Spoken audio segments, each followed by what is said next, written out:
Hills MLA Maganti Gopinath కన్నుమూశారు. దాదాపు 3 రోజులుగా ఆయన హైదరాబాద్ ఏజే హాస్పిటల్లో చికిత్స పొందుతున్నారు.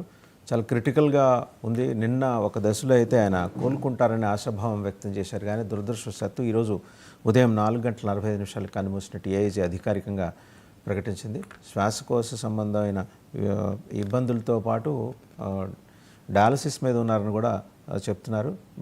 అంటే గట్టిగానే కొంబాట్ చేశారు కానీ సమ్హౌ సపోర్టింగ్ సిస్టమ్స్ మీద ఉన్నప్పటికీ కూడా నిన్న సర్వైవ్ అవుతారన్న ఆశ కొంత చిగురించింది. మార్నింగ్ ఒక్కసారిగా అన్ని సపోర్టింగ్ వ్యవస్థలు కూడా ఫెయిల్ అయిపోవడంతో మల్టీ ఆర్గాన్ ఫెయిల్యూర్ తోటి ఆయన చెందినట్టు ఏఐజీ ప్రకటించింది. 3 సార్లు ఆయన జూబ్లీ హిల్స్ నుంచి, ఒకసారి టీడీపీ నుంచి, 2 సార్లు బీఆర్ఎస్ నుంచి ఆయన ఎన్నికయ్యారు. అండ్ చాలా కీలకమైన నేతగా బీఆర్ఎస్లో ఎదిగారు. చాలా షార్ట్ స్పాన్లో తనకంటూ గుర్తింపు తెచ్చుకున్నారు. అతి చిన్న వయసులోనే ఆయన అప్పట్లో HUDA Hyderabad urban development authority డైరెక్టర్గా ఉండేవారు. ఎన్టీఆర్ మీద అభిమానంతో రాజకీయాల్లోకి ప్రవేశించిన గోపీనాథ్ ప్రస్థానం అయితే మొత్తం సక్సెస్ఫుల్ ప్రస్థానమే.